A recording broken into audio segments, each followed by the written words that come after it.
possible and for just organizing this.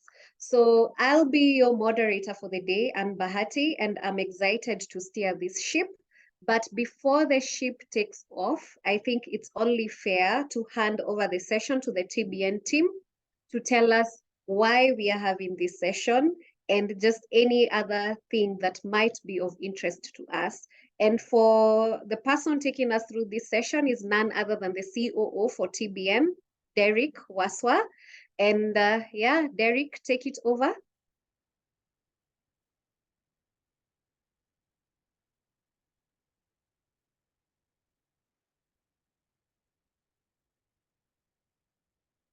Derek, are you with us?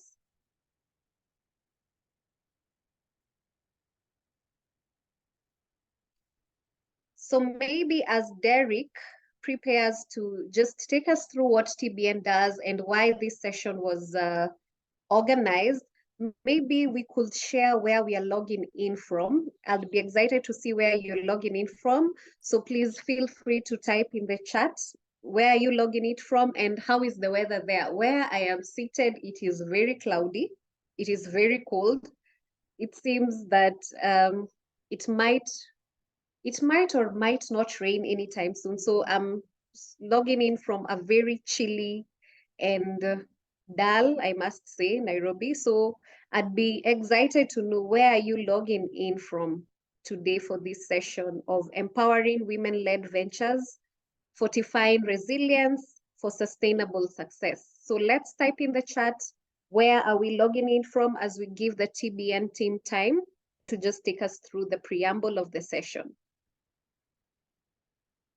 Rose, you're saying you're logging in from AM. I am not sure where AM is. Maybe you could clarify, but thank you so much for typing in the chat. Laureen, Marigoretti, Rose, Vivian, Joyce, where are we logging in from today? Yes, Rose, you're logging in from Kampala. And how is the weather in Kampala? We'd be delighted to know that. Then we also have Lillian logging in from Uganda. It's bright and sunny. Oh God, I wish you could share some of the warmth for us in Nairobi. Jacqueline logging in from Kisumu, karibu sana. Then we have, yes, Jackie saying Kisumu is very hot.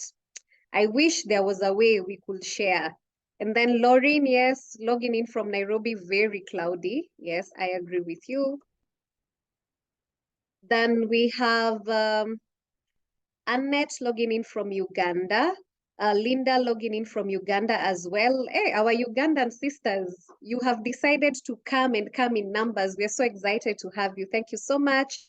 Joyce logging in from Kitengela. And Kitengela is a bit chilly. Yeah, I can only imagine. Yes, Derek, I don't know if you're ready to take up through the preamble of the session.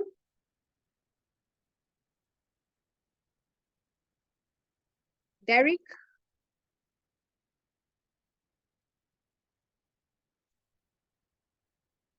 Yes, Beatrice from Lira, Uganda, karibu sana, and thank you for joining in for this session today.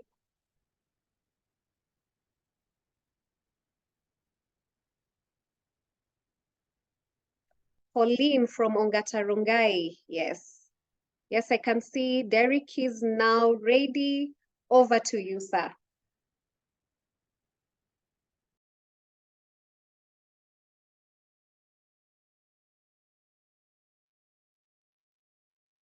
Yes, good morning. Good morning, Anne. Good morning, ladies. I don't hope there is another gentleman here except me. If there, you're also welcome to our webinar today. My name is Derek Weiswer, and I work with a wonderful team of over 10 staff and almost 20 consultants in Kenya and in Uganda. And we are basically about transforming lives through business. People transform other things through different things.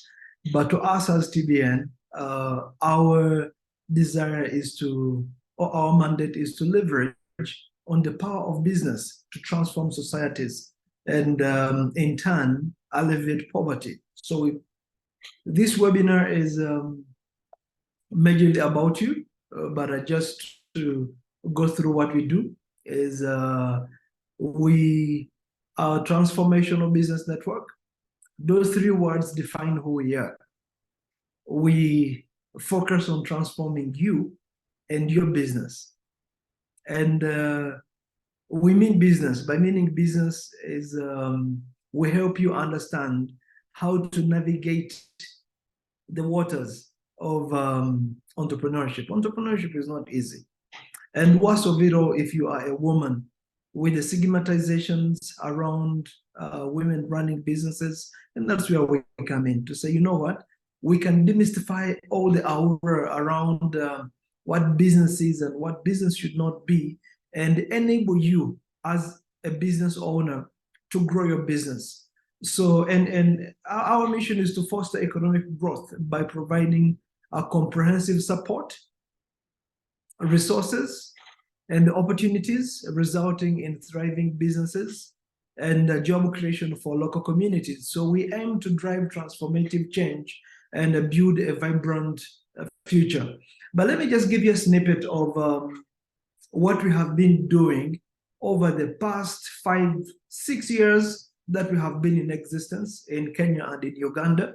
We have trained over 429 entrepreneurs, and we have helped these entrepreneurs raise over 17.5 million US dollars.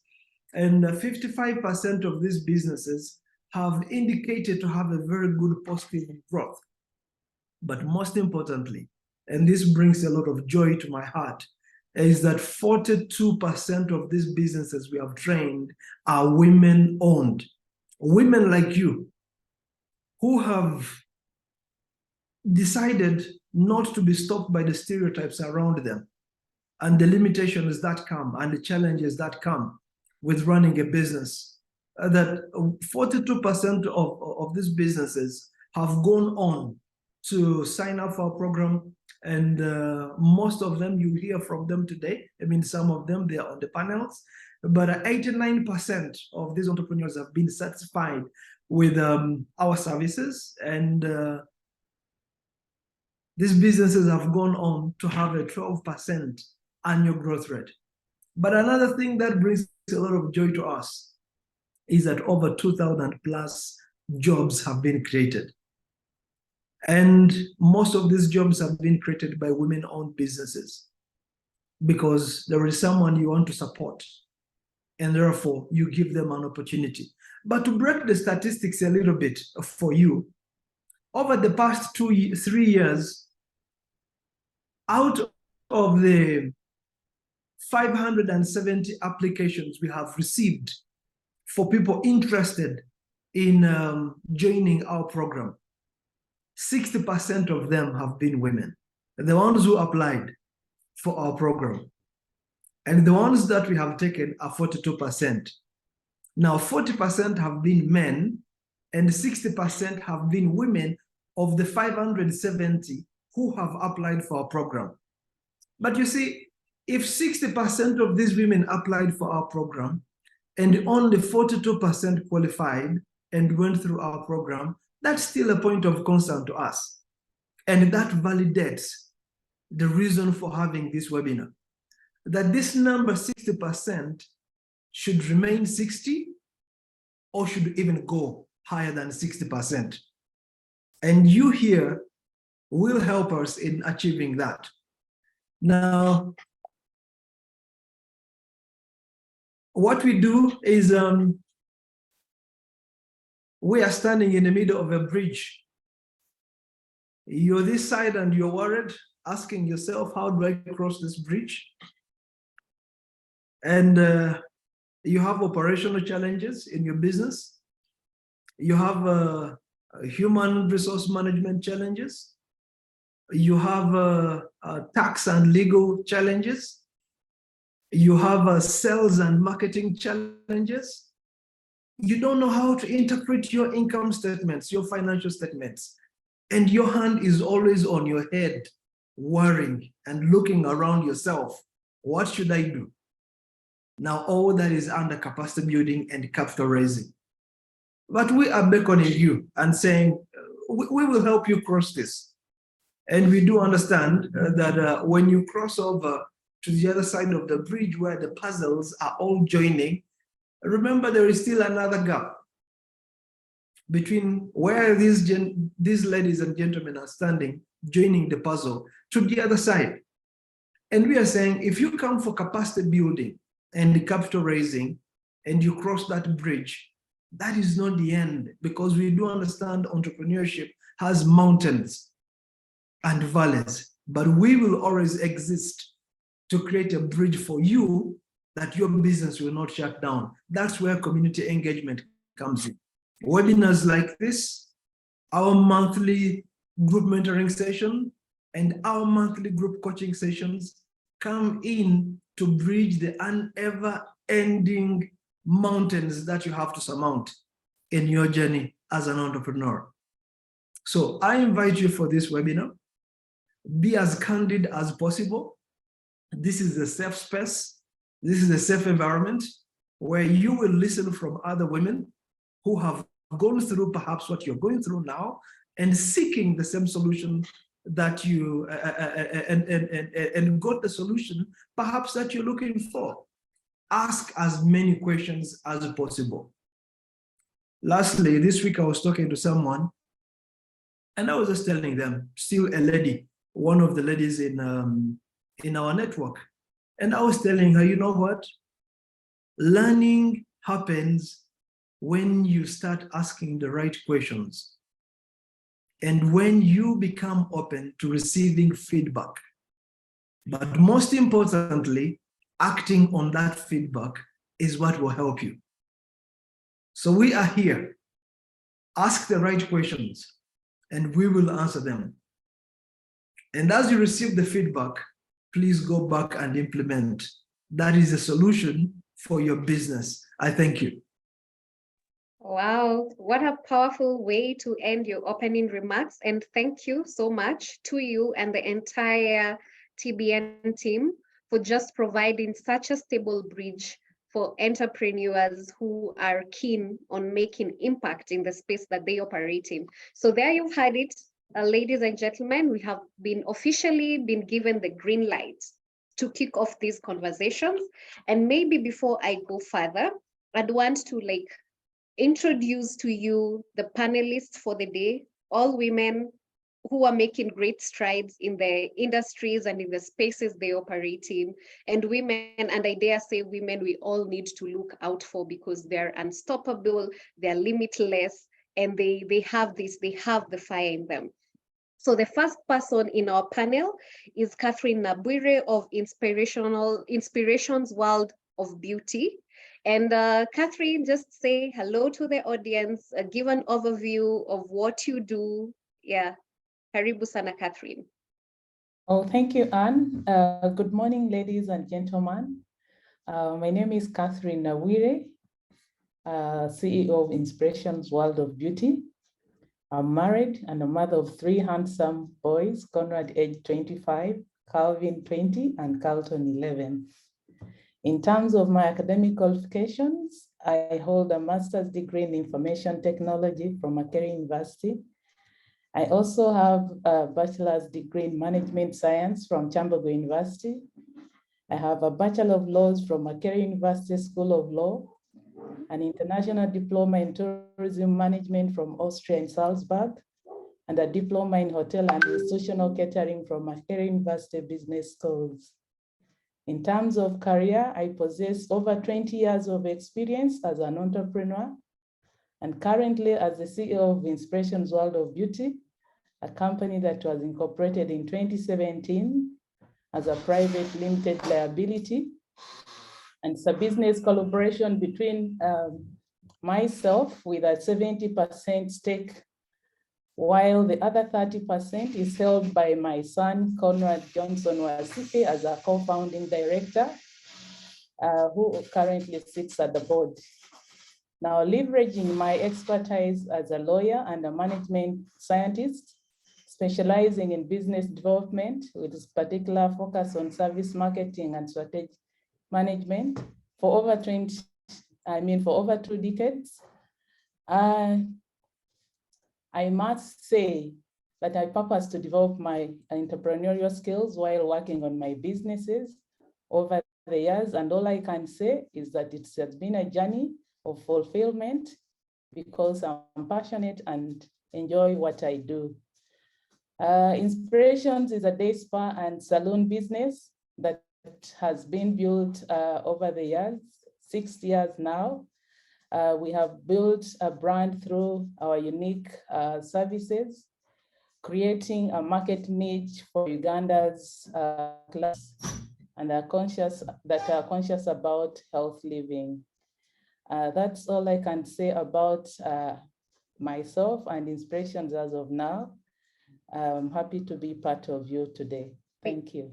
We are happy to have you too, Catherine, and you have forgotten to say you're an alumni of TBN. Very important factor, and we are proud of what you're doing.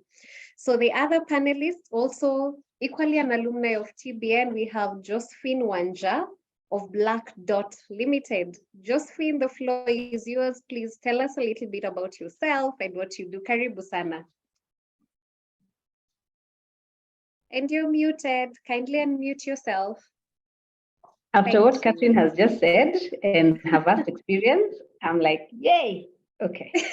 So my name is Josephine Wanja.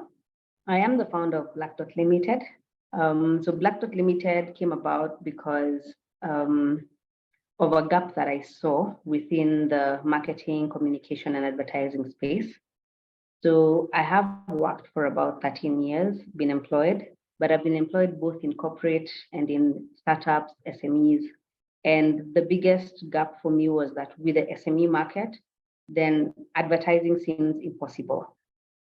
Proper communication strategies feel impossible and out of reach because then they are left as an outfit for the big boys because they can afford it. So Black Dot came in to solve that problem, where we provide communication services to SMEs, we provide communication services to startups, and also strategy. My background is in communications and events management. And so I look at events not just as a place to go and have fun and dance, but I look at it as a space that you get to interact with your audience, your potential audience and the current audiences you have in a one-on-one setting. So there are things when you see an advert, you really want to tell the brand manager of that company, this advert, no, but you can't. There's no option for that. So that's the space where your, your audiences come and interact with your product. They can sample your product and basically give you feedback on the spot, which is something that entrepreneurs, we love to hate because we love the fact that feedback helps us, but we hate sometimes the feedback because it's rough and tough and critical. But I think it's important. So that is Black Dot Limited. Okay, thank you so much. And thank you for choosing to stand in the gap that you had foreseen. So ladies and gentlemen, the final panelist for the day is Susan Situma, who is the Vice President and the Head of SME Banking and Business Banking at ABSA Kenya. So Susan, karibu sana. Thank you so much for showing up. And please tell us a little bit about yourself. All right, and good morning. I hope it's good morning to all the ones that have logged in. So my name is Susan Situma. I'm really excited to join you in this conversation this morning. I have a passion to support SMEs and particularly women in who are entrepreneurs. And therefore, for me, I call myself an entrepreneur. Yourselves, most of you are entrepreneurs because you've started your own companies. But I'm employed in a company where every day I'm thinking about what kind of solutions can we provide to the challenges that you're facing in your business environment to help you continue to run your business as well. And I think for me, I did realize that there is a gap in terms of funding women entrepreneurs. Every time we could call a training, I would see all the ladies show up. But then when it comes to actually taking the money, that was a different story. I think I looked at the numbers and they were so low. So for me, we did then think about getting a solution that supports women, which we launched in 2021 under the She Business proposition. And I will talk more about it later. But I'm a wife, I'm a mother, I have 3 boys that make sure that I'm really engaged. But I'm also a mentor to quite many, I would say. And I love doing that, just to make sure that I can hold somebody else's hand and help them just make it in life. So I'm an optimist, very optimistic, that things get better, even in the current challenges that we have. I'm always very optimistic, and I'm looking forward to the conversation we shall have today. Thank you. Thank you so much, Susan, and all you're doing in your intrapreneurial capacity to just make our businesses work and thrive. And we can't wait to get the nuggets from you on how to do it right. So there you have it, ladies and gentlemen. And I'd like us to have a very interactive session. So feel free to interact with us in the chat box in case you have any questions to any of the panelists, to even just any to TBN and all that. We'll be glad to answer your questions. And also we are going to give you a chance to maybe lift up your hand and ask any questions once the discussions are complete. So now, you have really, when you were introducing yourself, you portrayed a wealth of experience and knowledge in the entrepreneurial world. You've basically tried it, and it works for you to sit here. There's something you're doing right. So I, together with the audience, are curious to know, what are some of the key factors that contribute to the success of women-led ventures?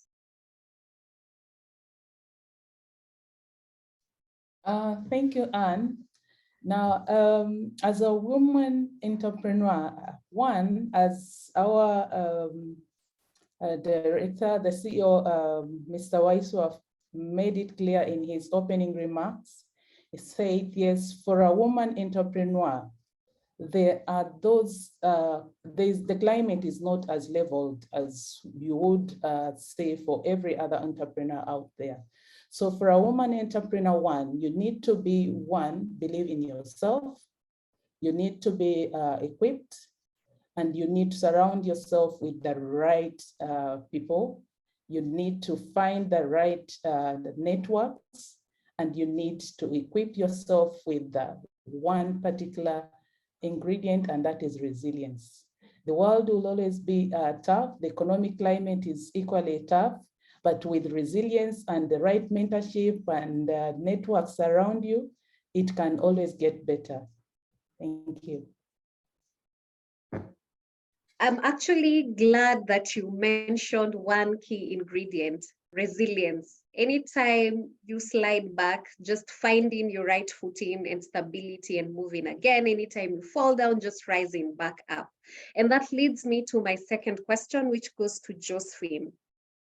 Let's talk about challenges, women-led ventures. What are these mountains that we need to conquer? And I like your reaction. Over to you, Josephine. You know, you say challenges, I hear character development.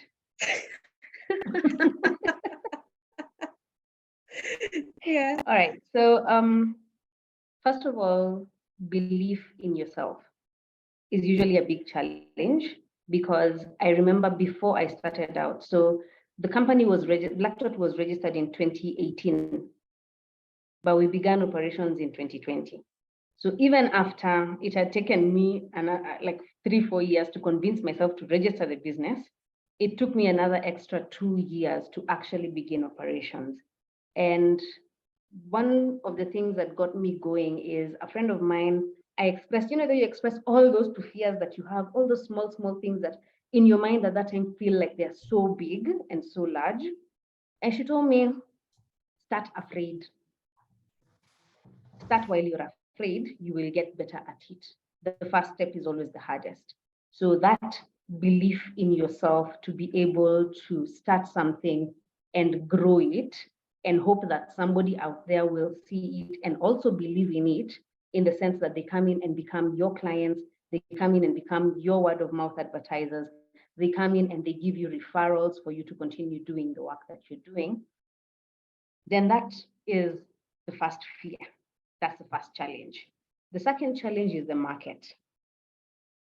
The marketplace, unfortunately is still very much skewed to male businesses.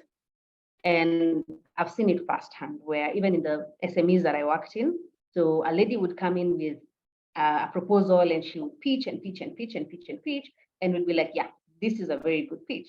And then a gentleman would come and he would lean back and start having a random conversation with my boss.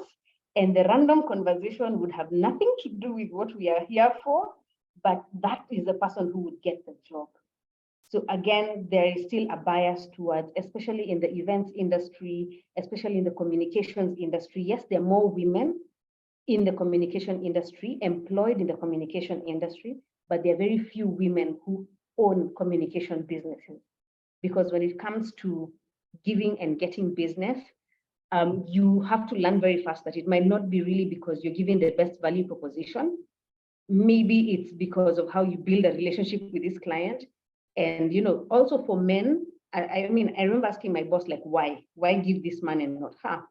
And out there, there's a perception that if you continue to give women business, then it looks like you're sleeping with them, which is another unfortunate scenario, because it's something that I have experienced firsthand, where a client just says, Wanja, unfortunately, this one I can't give you because internally it looked like I'm favoring women. So what am I getting from them?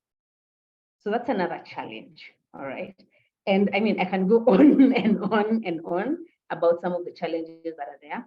It's easier for a man to walk into a bank, for instance, and maybe Absa is here, so they'll be able to let us know. And the reason I would say that is because if all businesses were equal, regardless of whether they are male-owned or female-owned, then banks would not find it necessary to create specific packages for women and for women-owned businesses, which means there's already a discrepancy on the normal loans that you could easily walk in and access as a business.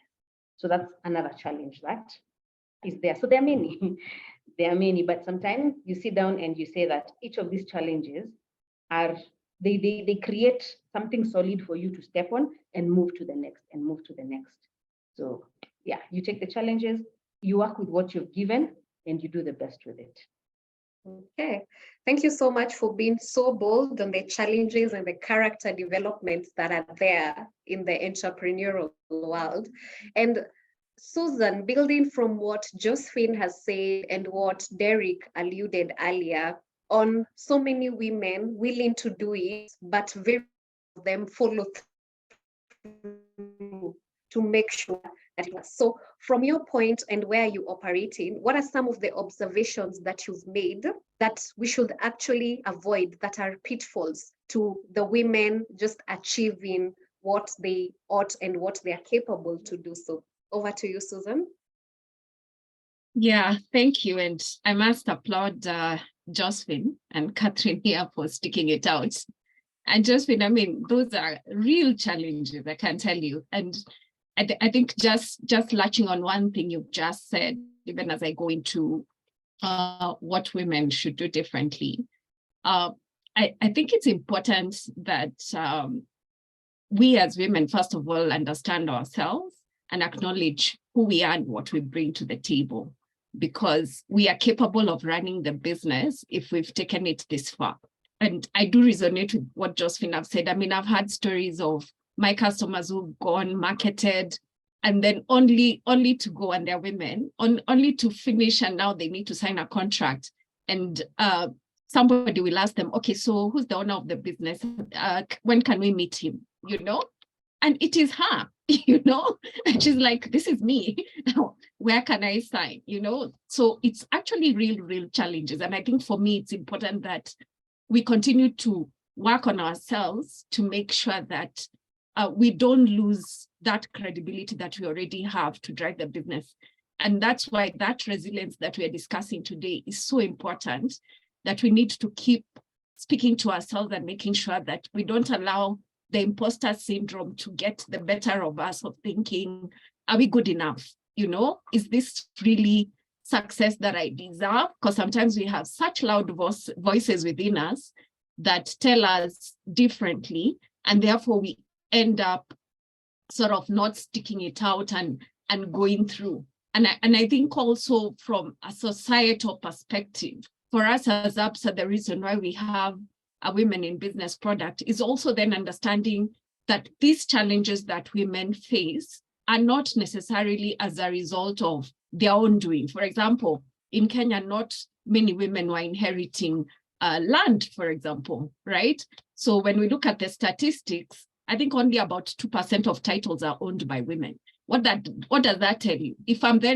you're then coming to the bank and asking for a facility, and if my first question is, do you have security? Then it's going to be a no, and therefore you're going to walk away, right? And therefore the reason why we see the need to then support women entrepreneurs with a product that then supports them be able to get that financial access. Because for us, it's not that we are not diverse. We actually look for people from diverse backgrounds to access our financial services. But when we realize there's a gap, that it is not 50-50 as it should be, given that the population in Kenya is 50-50, for example, you would then expect that what is then the challenge that is not allowing the other gender to access? And therefore, the reason why we then have a bespoke product that supports drive inclusion for that set of ladies that then would actually be able to qualify. I think given what we know has led to some of the challenges. I mean, you walk into the bank, you'll find a male colleague as well, right? I mean, we don't discriminate in how we employ as well. So you'll find a male. Happy I have a big male champion within the organization who's joined the conversation this morning. I see David Onundu, one of my team leaders. And what we've done is tried to make sure that we disseminate information to our colleagues on unconscious bias, right? And gender bias, you know, and some of these stereotypes that automatic, I mean, it's how we are socialized. So they keep showing up and you wonder, why do I have it? But you don't realize you have it until a situation arises and then somebody calls it out. So what we try to do is to try and support our colleagues to check themselves before they make those judgments on the women who are coming to get facilities from us. And I remember in one conversation that we were having during our training for that particular one, I remember one of our male colleagues said, there's a lady who's always coming to bank in the evening after she has finished the market, and she comes with all her children, and they're not so well behaved. And I'm like, yeah, that's a woman's role as well. And therefore, you need to embrace her and find a place for the children to sit quietly as you support her with her banking need, because there's nowhere else she's going to leave them, right? And that's a customer, and we've chosen to look at them that way. And that for me is the joy of being able to be able to embrace women and make sure that then they are more included. And I can tell you our proposition then is getting a lot of women being able to walk to us. And because we've made our team self-aware, they are then able to have better conversations in terms of the facilities that you can be able to access. So I think for me, it's making sure then that as women, we understand, and we also make sure that we have the right sort of networks and associations.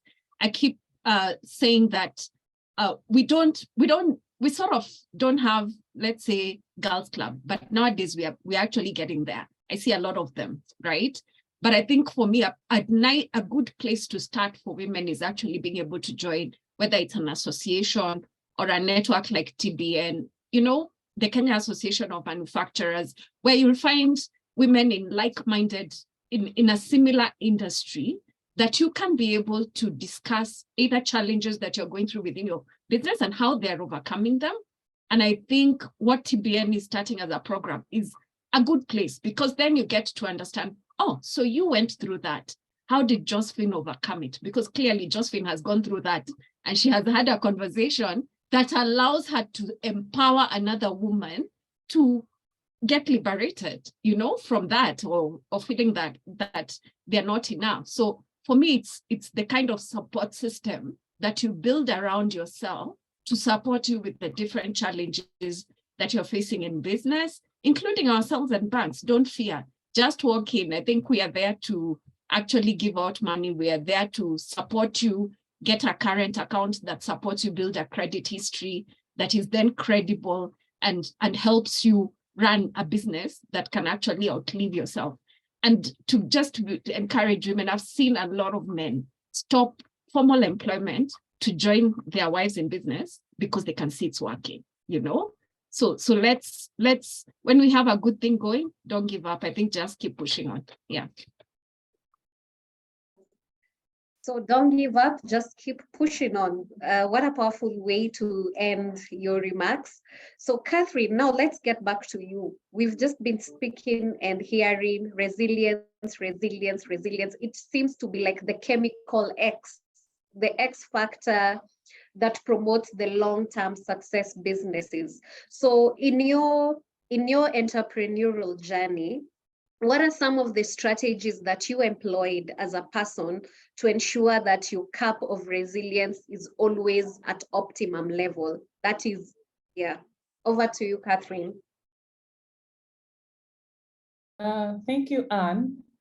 Now, to start with, resilience, as we all see, it is a common thread that is cutting across all the other speakers. Everyone is mentioning resilience.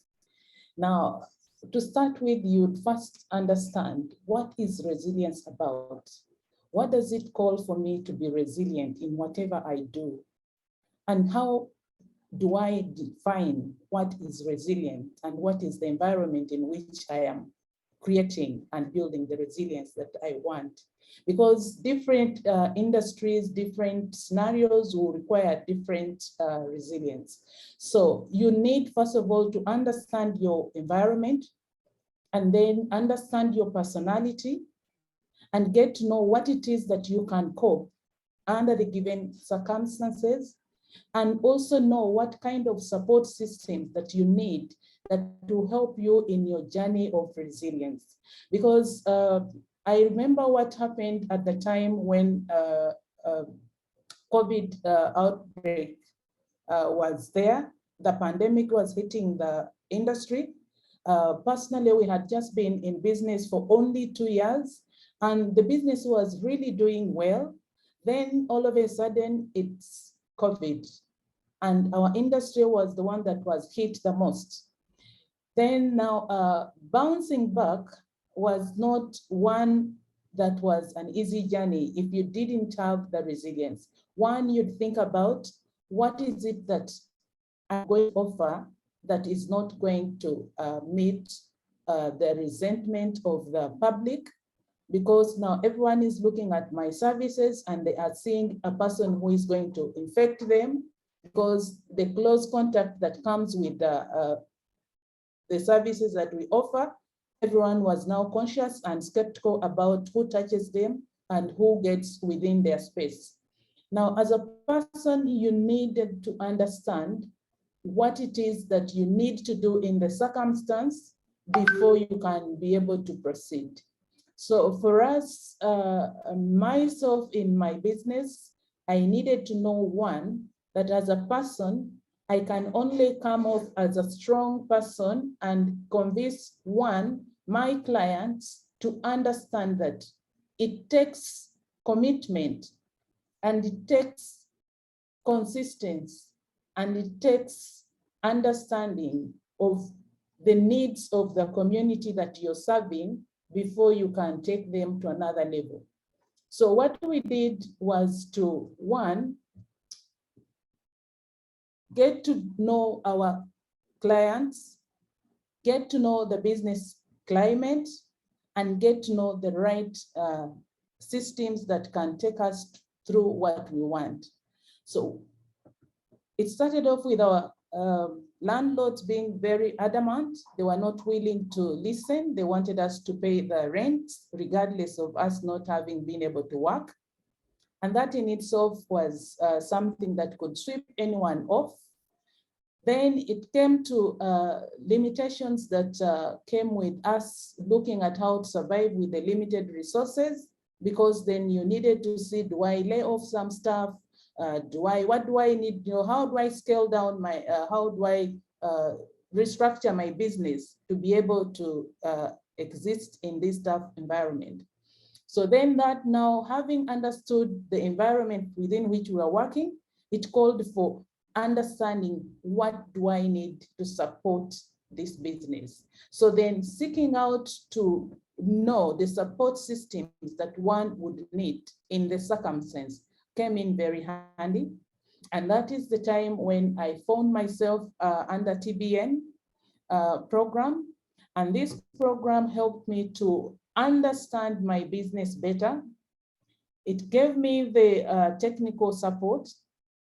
I was able to look through what it is that I was not doing right, given the circumstance.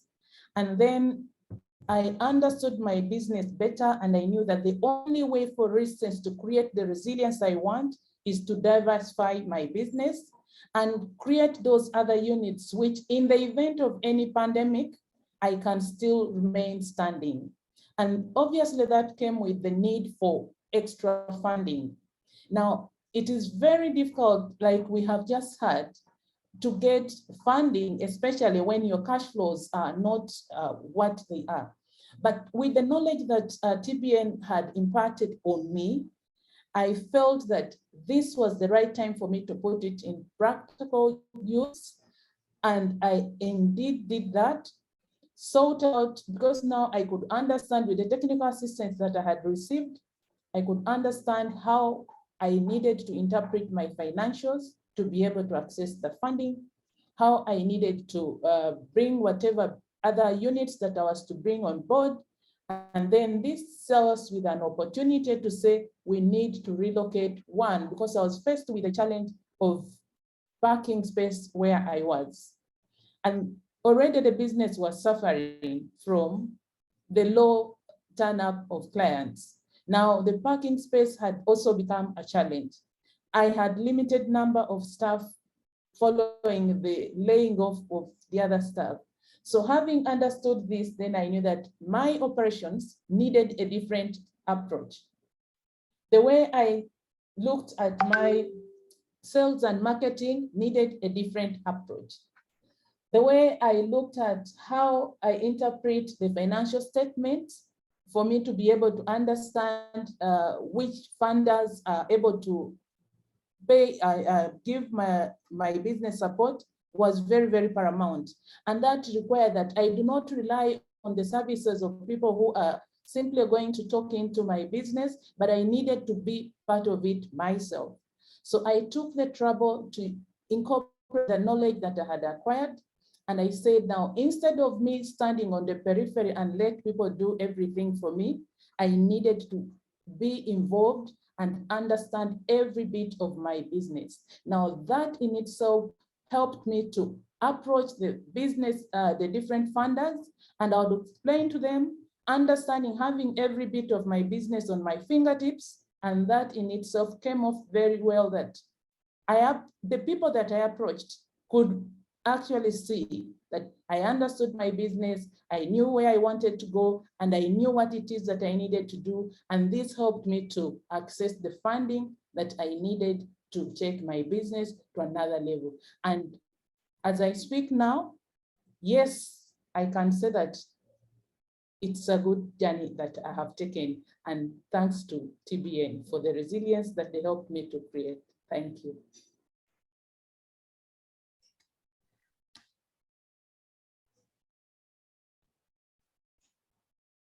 Okay, thank you so much, Catherine, for being elaborate and even sharing your TBN journey and what it has done. And Josephine equally would like to know, how has TBN impacted in your business, especially in its development and growth and all that? Thank you so much, Josephine. TBN, hey, that was another one. Anyway, so one of the things I enjoyed the most about my TBN journey is I think I had a class that was very upfront and direct. So upfront and direct that I got to learn not just from the mistakes I had made in the past, but from other people's mistakes, because everyone was raw about what they were going through. And we would have some tidbit sessions towards the end of the class where we try and help each other, because we're all on this journey. So based off of different people's experiences, Another thing I noticed is that a lot of people in our class or in our cohort were technicians. So what I mean by technicians is, for example, my background is in communications and also events management.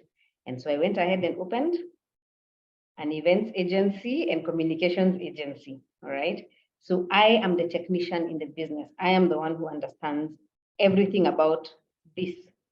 So everybody else who comes needs to either learn from me or pick from me or bringing new ideas into this. So what that did essentially is that almost all of us in that class were working inside our business and not on our business, all right? So everyone was busy. Essentially, you're the cook, you're the cleaner, you're the receptionist, you're the one responding to emails, you're the one doing the actual work once you get the order, you're the one chasing for finances, you're the one who's chasing payments from clients, you're the one, essentially it's not really a one-man show. You might have employees, but it's a one-man show, all right? So you have to become almost like an expert in everything very quickly, and that takes a lot from you. And so guys were experiencing burnout, guys were experiencing fatigue, but again, you're looking at the state of your business and you're like, I can't afford even to be sick. So there are times, I think I even talked about it, because one of the classes that we took, I was in bed, unwell, but I was taking that class and I still had my client emails to respond to, and I still had etc and etc to do. So you don't even have time to be sick, which is, it sounds weird, but how many entrepreneurs have taken leave since they started? What is leave? We hear leave and we're like, that's an employed person. You write an email, autoresponder comes back and you're like, good to be employed, because in entrepreneurship, it becomes difficult. So another thing in the journey is that there was a lot of emphasis on the value that you give to the world. All right. So businesses, unlike what we were taught, because growing up, business class 4, they tell you business is buying and selling of products at a profit.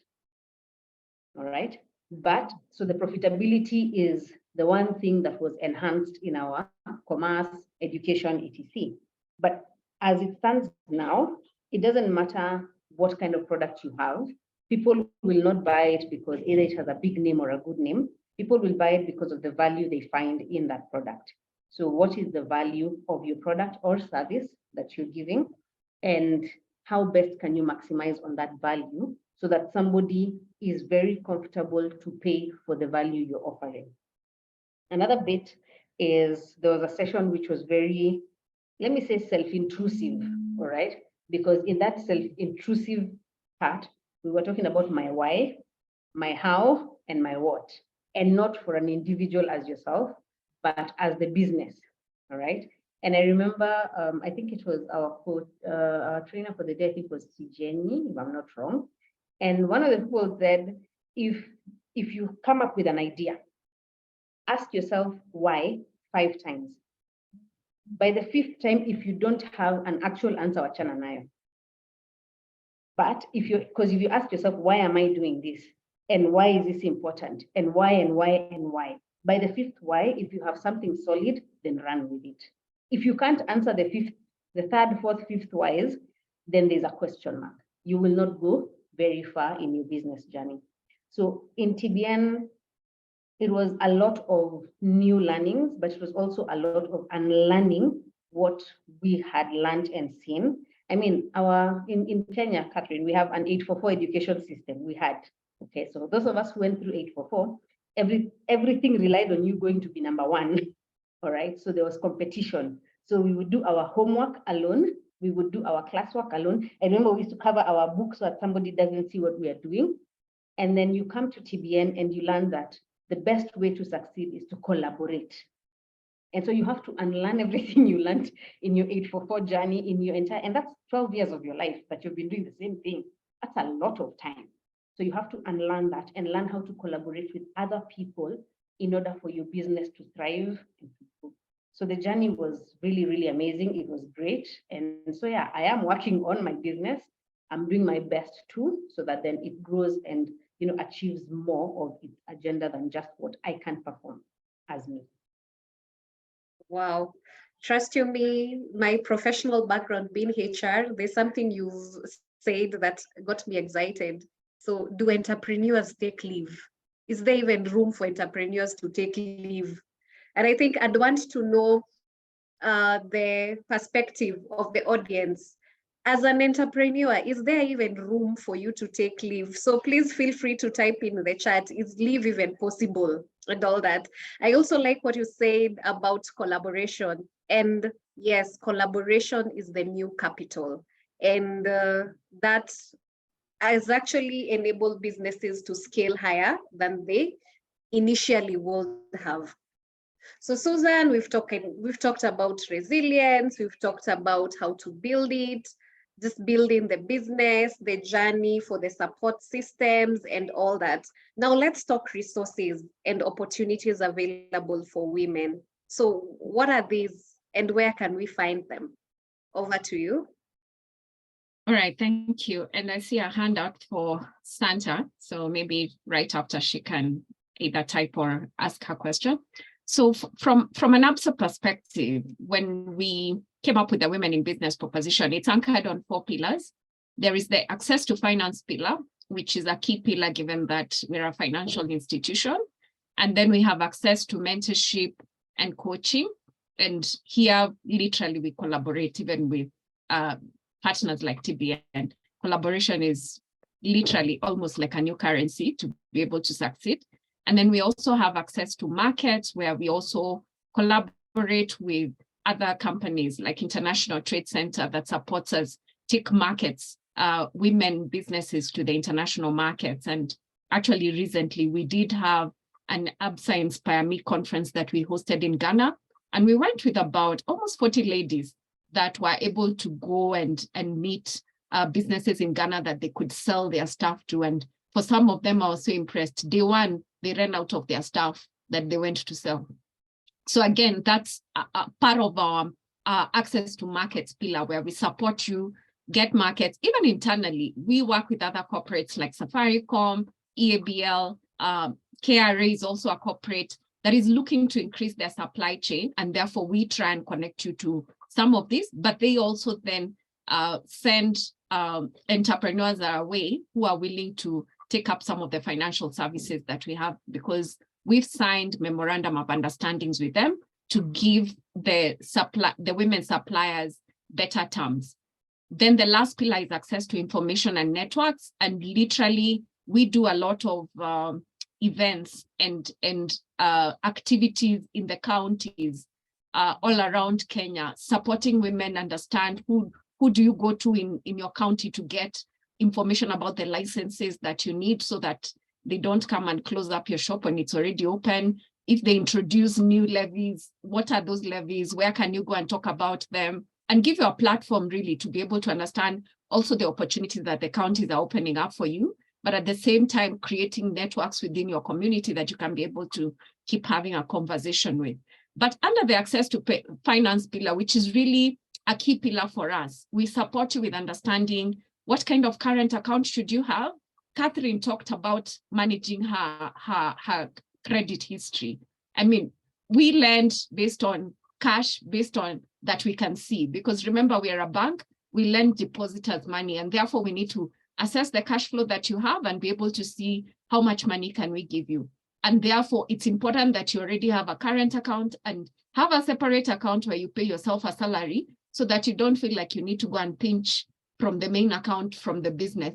And then when time comes to pay your rent or salaries, then you don't have enough money to do that. I think it's important to have that current account. And then in that pillar as well, we support you with insurance services as well. So part of the package that we have for women, we've packaged 12 different insurances. I mean, walk to any of our teams, they'll be able to tell you the insurances that you need for your business. So that should anything occur, including maybe yourself as the key business owner, maybe something happens, you get an accident, you're not able to do well in the business as you were doing before, you can actually get covered as human insurance that then supports, continue to get the business running. So we put that, and health insurance, which is one of my important ones that I ask entrepreneurs to pick, because I've seen businesses that have not been able to go on because the main entrepreneur actually fell ill and couldn't be able to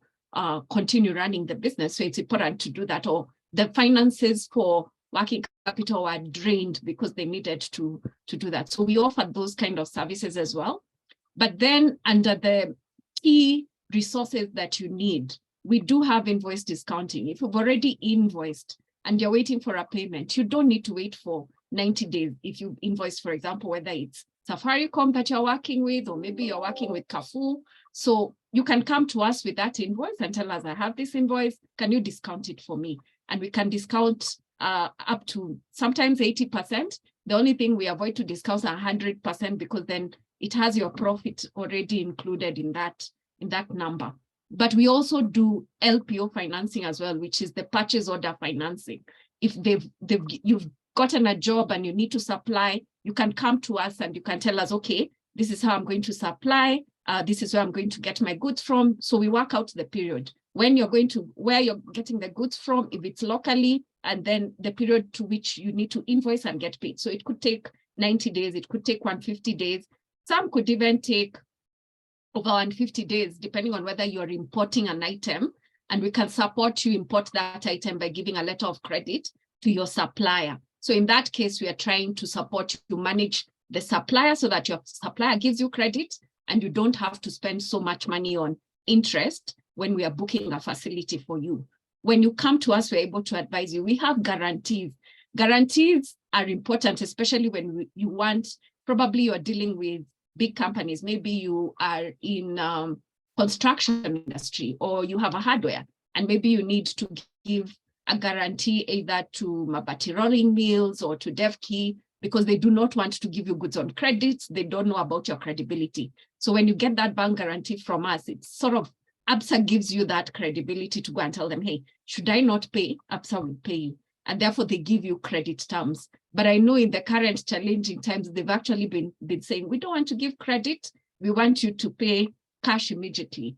I think the other thing is understanding that you can also set up a working capital facility. And when I say working capital, it is money that you need to run your business on a day-to-day basis. Pay your salaries, pay your rent, pay your stock, get your stocks that are going to help you continue running. But it is not money to go and open another shop and buy stocks. No, that one you need probably a capital expenditure, because that new shop needs to continue always being funded. Or you can come to us and you can get asset finance facility. Maybe it's an asset, because an asset needs a longer tenor, given that it will not generate cash immediately. It will be generating cash over a period of time. So you probably need a 3-year, 4-year, 5-year facility to be able to support that. Or if you're building other rentals, maybe your business is rentals, you can come for us for an equity release, and we can give it to you for commercial. We do up to 10 years. And if it's residential houses that you're building, we give up to 15 years. So I think for us, we are open to give you the support that you need to help you continue to drive your business. But in this time, I also then tell you we have investment products that allow you to take advantage of the current rates that are being offered in the market. We do have an asset management division, and currently I did see we are giving an interest rate of almost 11.9%. And I tell you that because in the current economic time, you might be wondering, is it the right time for me to invest in my business, put in new capital, expand? And you're maybe saying, let me wait and see first. So you can come, open a savings account that you start saving, putting money aside a little, and get that money to get you interest while you wait to make that decision. So for us, we are open, and I can share, our flyer that has all the different resources that we have for you to take advantage of. And currently, other than the TBN program that is there, we also have some programs that we are running for startups. And if you get in touch with us, I'll leave my contact, and David, you can also share your contacts there. We can then be able to write to us, and then we'll be able to tell you what are the programs that we are currently running for women entrepreneurs that supports you build your business. So thank you, Juan. Wow, thank you. You're really doing great things for entrepreneurs at ABSA, and we applaud you and appreciate you for that. So team, in the spirit of networking, feel free to type in the chat what you deal with, what your business is all about, where it's located. You never know your next partner or your next client could be from this call. As we said, networking, you never go wrong with networking. So feel free to type that as we move on to the questions from the audience. So Santa, your hand was up. Would you like to unmute and ask your question, Santa Joyce? Yes, and I've seen for those asking for Susan's details, I've seen she's typed the email on the chat, so you can feel free to just pick it up from there. Santa, over to you. Santa Joyce, are you ready? If Santa is not, I can still see Jane's hand up. Jane, feel free to unmute yourself. Yeah, Santa is ready. Go ahead, Santa. Jane, you'll be the next person. Good afternoon, everyone over there. Good afternoon to you too. My voice is not good because I have a bit of a cough. I have 3 areas of concern. One is to Madam Susan. Qualification for financing is one of the biggest issue we have, because while Susan is telling us all those beautiful roses, behind those roses there are some things that we need her to tell us. For example, collaterals. And my other question is, how easy can we access this finance for working capital? For me, I'm in agribusiness and art and craft, because the more you have, the more capital you have, the better profit you can have. But I want her to clarify to us that really, really, really, those green roses she has been displaying, is it all in roses? Are there no thorns behind there? Can I just walk in ABSA and I say I'm here, I have all the documents, the evidence that I'm doing that business? Will I be given money? That is number one. Number two, I would like to have Lady Catherine to define, you know, this is everywhere. Believe in yourself, believe in yourself. Can we have a better definition? How can I believe in myself in a simplified manner? Last but not least, it's just a statement of fact. Women ourselves, we are also our own betrayers. You want to be close to a woman. You don't know what is behind it, especially between the singles and the housewives. There has been a lot. We like betraying one another very much. And we talk about, you start talking. For you, one side is genuine. She wants us, we want to hold our hands together, because one voice is not loud. 2 voices are louder, 3 are even louder. People can hear you very well. So women, let us also accept each other in whatever form we are. And inside you, don't come to Joyce or to Santa when you have another motive. That is what is destroying us women. You look at politics. There are women who want to be politicians, and they're very good, but the very fellow women will destroy them. Thank you very much, my dear. Thank you so much, Santa. Before I allow the panelists to answer the question, we had also questions from Beatrice. What I'm doing, I'm trying to consolidate all the questions so that you can just put together your responses. Beatrice, your hand has been up. So it's your time to ask your question. Hello? Yes. Go ahead, Beatrice. Yeah, thank you so much. Jane Beatrice Akelo. I have a business in Lira district, in Lira City, Uganda. You know, I'm confusing these two because I'm a politician in Lira district and I reside in Lira City and I have a business by the names of Dokolo Chip Store Limited, and we deal with household items in form of plastics, cups, plates, basins, and metallic and also clay products. Yeah, and we have a number of items. We have others that handle sanitation, like basins. We have hard brush, tweezers, moppers. Yeah, but my concern, before I go to my concern, I want to bring to your attention who I am. I am a person who has lived with disability for over 40 years. And I got a polio at the age of 1. And because of this background, I would like to share with you my concerns, especially on the challenges of persons with disabilities. And as a woman running a business and I have a disability, I also look at other categories of disability, like people who have challenges in communication.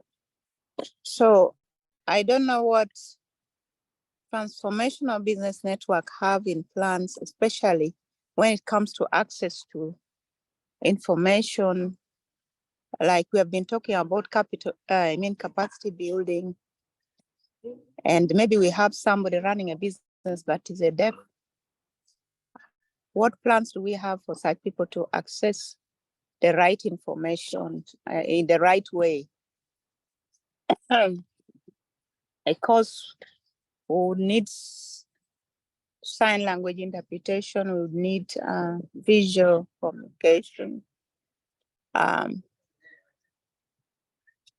also when we look at, we have a panelist, one panelist, Susan, who is acting from the bank as a financial institution and as an aid to trade.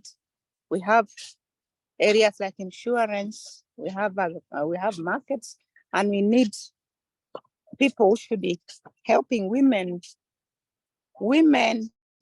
who have disability but hearing disability, and they need to access the market, they need to access our banks, but access it efficiently and effectively. But you'd find that we have many banks which they don't have any, most of the banks, we have this experience, they don't have any sign language interpreter, and you expect the public to use these facilities. And in the public, there are people who have this hearing impairment.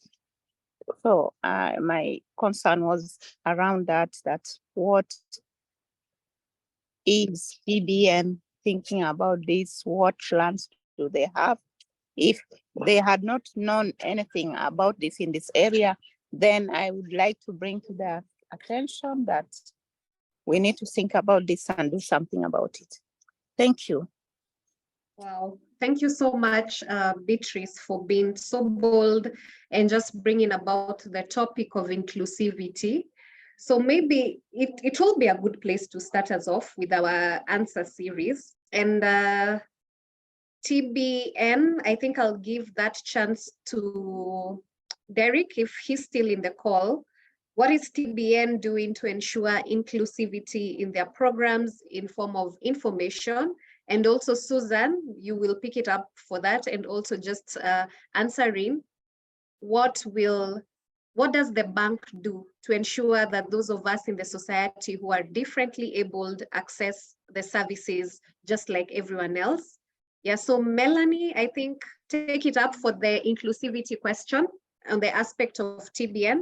Then we can answer the other questions. So Melanie first, then we'll have Susan. And I think, Susan, you can double up your answer with the thorns that Santa asked, the thorns in the roses that you've offered. Yes, so Melanie, over to you.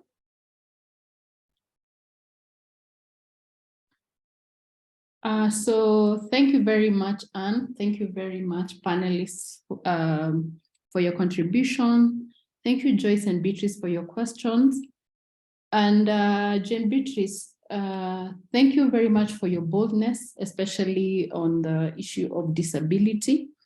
We do understand that the challenges that you face, and at TBN, yes, we do embrace inclusivity, and we are more than glad to have a conversation with you on that, Remember, we have a women-only program that is running and starting next week on Friday.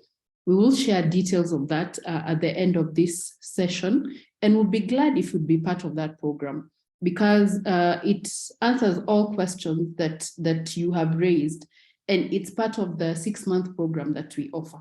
So we are more than glad to give you more information. If you've not been able to make the application, then we'll be glad to share the information. Please do share with us your email address or your contact details, and someone from Uganda will be able to reach out to you and answer all the concerns that you do have. And yes, we do accept women with disabilities. So feel free to reach out to us. Thank you.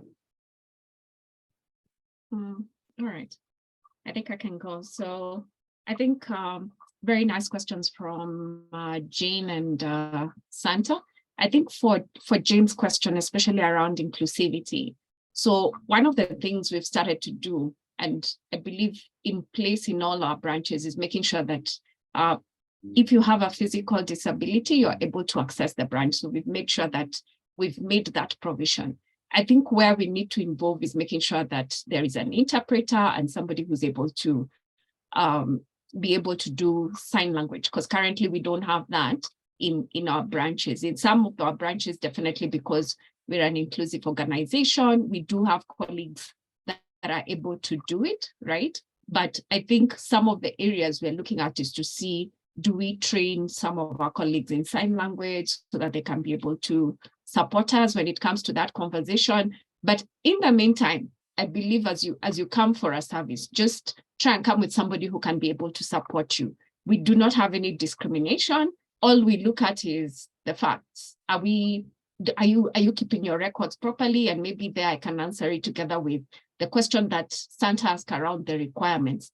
So we look for 12 months bank statements, and literally what we're looking for in the 12 months bank statements is how are your customers voting for you, and they vote for you with cash. So are you putting money in the bank account? How are you removing it? I always encourage entrepreneurs, even if you need to withdraw 200, don't just pick it. If you have a shop, say, let me go to the till and pick 200 and give to the supplier. No, you need to keep that record, because that record is what we review and see how much can you qualify for and pay. So there is that view you will have and say, for my business as Santa, I can pay 4 million shillings. However, when we come to the records, it's showing us you can pay 1 million. So one of the things I encourage entrepreneurs to do is make sure each and every transaction has a thread, has somewhere where you can prove that this is how it came. It can be M-Pesa statements. I know we do a lot of that in Kenya, where we are doing M-Pesa for business nowadays. So we review M-Pesa statements, we review SACCO statements, we review bank statements from other banks, right? So when you come to us, just make sure that you can consolidate all these statements for a 12-month period and be able to show us. That therefore means that for us to be able to start lending to you, at least you need to have operated your business for at least 18 months. And that's in Kenya, because I do understand, Santa, you could be in Uganda. So in Uganda, we are currently working with them to launch their Women in Business proposition that will then be differentiated and be able to take stock of some of the nuances that a woman entrepreneur would be having as a challenge, and making sure that they can be able to access.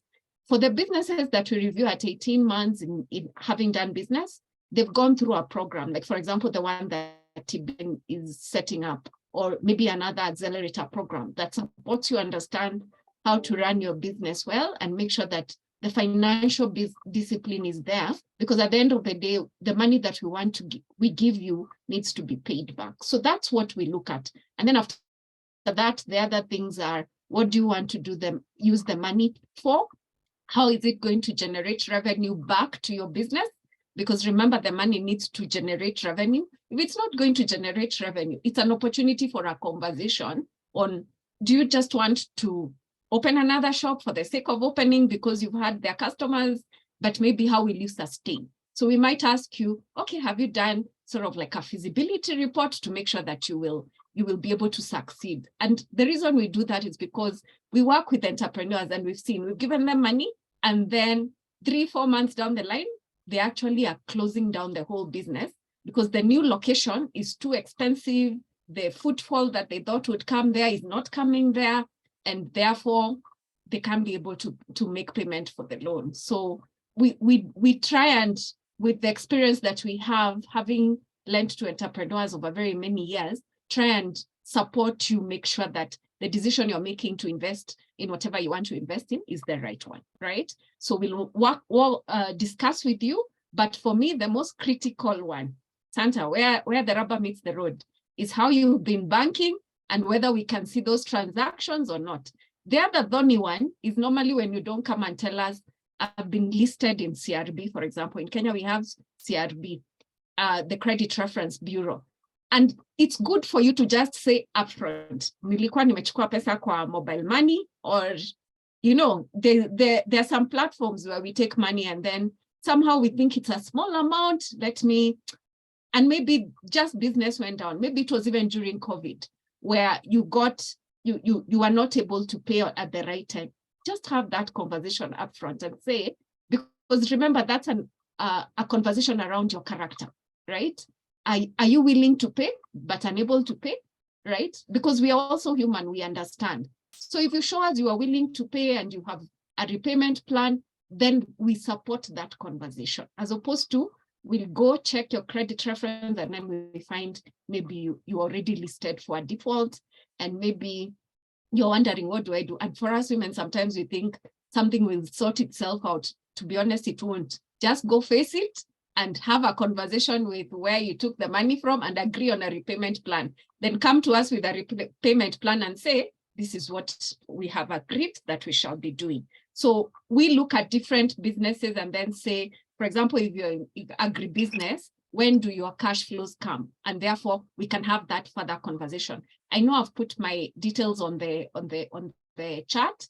Send me an email if you require a conversation, and I'll be able to see how to support you best to have that conversation. I think that was from a collateral perspective, depending on the amount that you're taking and if it's for working capital. If it's working capital, what we do nowadays is we get you to sign a form, because we have a movable assets registry in Kenya, right? So maybe just the business assets that you have, they might not even be worth too much, but we try and use that as a comfort to support us in lending you the funding. But otherwise, we do have guarantee facilities with some of our partners, like Africa Guarantee Fund, that supports women facilities for up to 75%. So you don't need collateral. So you can be able to come and have a conversation with us, and then we look at that. But if you're purchasing an asset is already an item that is going to collateralize itself, so to speak, right? So don't fear, just come, and then we'll have the conversation on what is available, right? So I think those were the questions that were to me. So you're welcome to just have a conversation, and we'll see where to start based on where you are. Thank you. Thank you so much, Susan, for answering very elaborately. And I don't know, Catherine, is it possible for you to unmute right now? Yes, and thank you. I can now unmute, although my camera is not on. I'm now using my phone because my other gadget failed. So if I could just... There was a question to you on just defining the word belief in yourself. Because yes, this is a word that is usually used mostly, especially in the entrepreneurial world, especially when you're trying to be coming from a point of motivation for women, not only women, but also just all the genders at large. So what does this belief in yourself mean? Oh, thank you, Anne. Now, believe in yourself. Yes, as entrepreneurs, we like using it, and I'm happy that you're saying that even non-entrepreneurs will use the same word. It's a word that is commonly used, but it's very important for us to understand what it entails when we say we believe in ourselves. Now, I'll look at believing in yourself. One, you need to understand your self-worth. You'll also need to look at your self-confidence. You look at your self-trust, your autonomy, and the environmental mastery, because unless you understand these 5 critical words, it will be very difficult for you to understand the concept of believing in yourself. Now, when you are looking at self-worth, you want to see it entails the sense that you have value as a human being, because we all have to, at an extent, have what we believe in. What is our value? What is my value as a human being? And if I'm going to put my effort to doing anything, what values do I bring on board? So that is very important as an entrepreneur. You need your self-confidence. Now, how is your self-confidence supposed to help you in the journey of believing in yourself? It is going to help you to be positive in whatever you do. You're going to be, possess a positive attitude about your abilities, your qualities, and your judgment. So when you're taking decisions, you are going to have this positive mindset, and it will help you in your analysis. By the time you arrive at a decision, you are confident that the decision you're making is the right decision in the circumstance. Now, your self-trust. Trust is faith that you can rely on your own judgment. Are you capable of believing and trusting that I am actually taking the right decision? So do you trust yourself enough to rely on your own judgment? That's very, very important. Now, autonomy is the feeling that you get that you're able to choose and direct your own behavior. Can you be in control, or are you going to be swept around? If you can be convinced that, yes, I have this feeling and I strongly believe that, yes, I am able to choose and direct my own behavior, then you're good to go. Now, the environmental mastery is that your belief that your efforts will resell in the changing of and the changes that you desire. So if you can say that, yes, I know that the decisions that I am making about the changes will result in the changes that I desire, then you are good to go. Now, sometimes it's difficult to have all these in one package. You may be having 1 or 2 or 3, but it's important to evaluate and look at them. Of these all, what do I have? And capitalize on that. If you do not have, if you realize that I do not have one of them, it is important to seek out what kind of mentorship, what kind of collaboration, what kind of networking you need to help you complement on that which is lacking. So that in itself will help you to know that, yes, I'm making the right decision, and the decisions that I will take are decisions that I can rely on, and they will help me. So by understanding where your struggles lie, will be easier to start shifting your attitude about yourself. Thank you. Wow, thank you so much for defining belief in yourself in such an elaborate way. So I cannot see any more questions in the chat. There was one question, Melanie, on the kind of profiles that TBNs take from Annette. Melanie, please take this up. Thank you very much, Anne. Thank you, Annette, for your question. So the businesses that we are looking at are businesses that have been in operation for the last 2 years, operating in Kenya or Uganda, are looking to raise capital.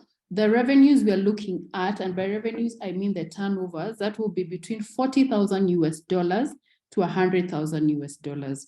So the minimum is 40,000. So I hope that answers the question. So we don't really do startups. So we are doing businesses that are already in operation, have at least 40,000 to 100,000 US dollars in revenue. Yes, thank you.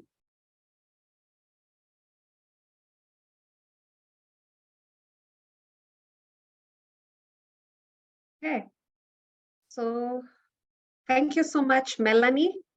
And I cannot see any questions nor any hands up. So Yes, as I had requested you earlier, feel free to use the chat to just put forward like even just a profile of your business is what you do, because you never know, your next client, your next partner could be actually from this call. And so, ladies and gentlemen, there we have it. That comes to the end of our webinar, our questions and answer session, the panel discussion today. I must confess that I had a lot of fun and fulfillment doing this with you, because you made it so interactive. The panelists answered the questions with so much grace, so much confidence. And I'll give this chance to David from ABSA to just speak before I can hand over the session back to the TBN team. David, over to you. Thanks a lot. I just wanted to be a silent listener in this conversation that you're having. And I must say it's very enriching. I've learned a lot. The questions that are being put on the floor. At ABSA, I am a he for she. So I'm really very interested in the conversations that happen where the ladies are involved and how better we can be able to assist them, elevate their great. At ABSA, we are about empowering Africa's tomorrow together, and then hearing those stories one at a time. So it is good to hear what is coming on the floor. If you'd like us to take the conversation a notch higher, my email is there. I'm happy to come visit. We have a discussion. Susan, my boss, did articulate what we are about at ABSA, and this is how we do it. Making sure that we don't have that bias is making sure that we are in the conversation, in the rooms where these conversations about ladies in business and women-owned and led businesses are being discussed, so that we can give our contribution. So it has been great. Thanks. I'm looking forward to the next one, so that we keep on empowering each other at one story at a time. So thank you so much. And back to you, Melanie, I think. Yeah, thank you. Okay, thank you so much, David. And thank you for being a he for she, for the she's. It's quite encouraging to know that we have our male counterparts just rooting for us, wishing us all the best. And thank you so much. So ladies, there we have it. It's official. The question and answer session is over. It was an honor steering this ship up until this point, and oh boy, you can tell that when the conversations are meaningful, when the conversations are interesting and all that, 1 hour was not enough. And thank you for being so patient and just sitting through the session and listening and participating. I have been your moderator for the day, Ann Bahati, a certified human resource management professional. Feel free to get in touch with me for all your HR needs, HR queries, and even training queries. So over to you, Melanie. Thank you very much, Anne. Thank you, Josephine, for taking your time off of your busy schedule just to contribute to the conversation. We thank you very much, Susan and Catherine Nabuiro. We really, really appreciate your time. We know we don't take that for granted.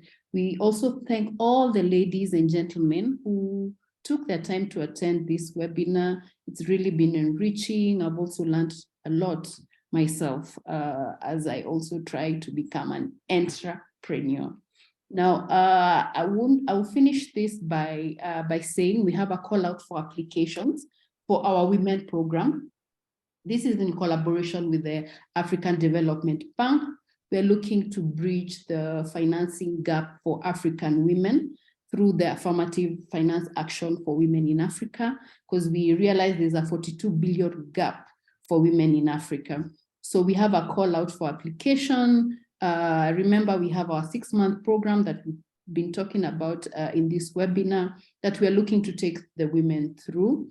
The deadline for application is this week, and we start the sessions in about 2 weeks. So we are looking forward to receiving as your applications to learn more about your businesses, the challenges you're facing, and how TBN can come in and help you to be able to address those challenges and again, unlock capital for your businesses. as Catherine had mentioned, she was able to put systems in place. She was able to work on her business, and she's been able to unlock capital. So we're looking to work with you in your journey of entrepreneurship, just putting systems in place and unlocking capital. Thank you very much, Anne, for moderating the session. We really, really appreciate your contribution. Thank you very much to everyone. Wish you all the best. And I've shared my number, my telephone number, and my email. Feel free to reach out to me. You can write me an email, you can send me a text. I'll be glad to answer all the questions that you might have. Thank you very much.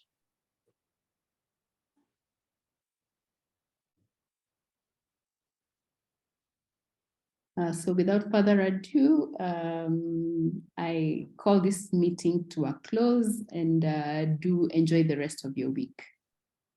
Thank you. Have a Thank lovely day to you you. all. Thank you so much and have a lovely day. Thank you too, and have a lovely day.